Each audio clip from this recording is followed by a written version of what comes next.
Bonjour à tous. Aujourd'hui, travailler avec le Christ. Sanctifie-les par ta vérité. Ta parole est la vérité. Jean 17, verset 17. L'assimilation est une loi de la nature humaine.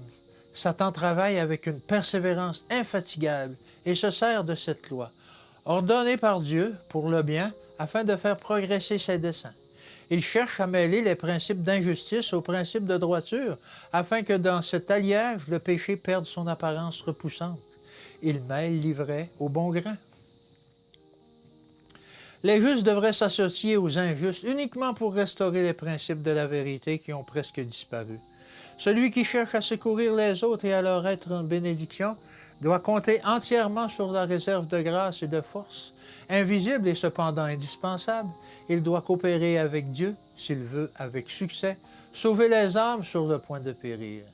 Il doit se lier étroitement avec les forces divines, puisant par la foi la grâce dont il a tant besoin pour résister aux éléments d'injustice. Le Christ a vu Satan imiter le ciel en se servant des associations humaines, répandant ainsi la contagion du mal, et il décida de faire de son Église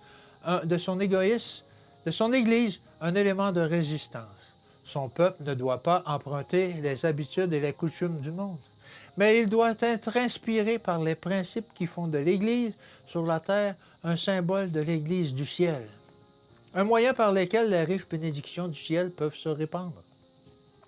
Un bien incalculable qui peut être accompli par les justes travaillant avec les injustes et pour eux.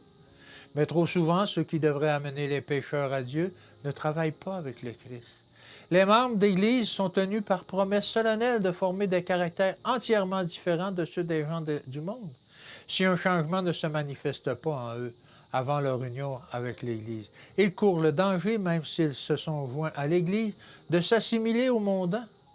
Satan triomphe lorsqu'il voit le levain du monde travailler dans l'Église afin de détruire sa pureté et sa sainteté. C'est le plan de Dieu que dans son Église, les influences célestes soient renforcées et stimulées par la coopération des membres avec lui. Son peuple doit croître en force et en efficacité, sachant que l'atmosphère qui entoure l'âme des croyants justes est semblable à celle du ciel. Pureté, lumière et amour.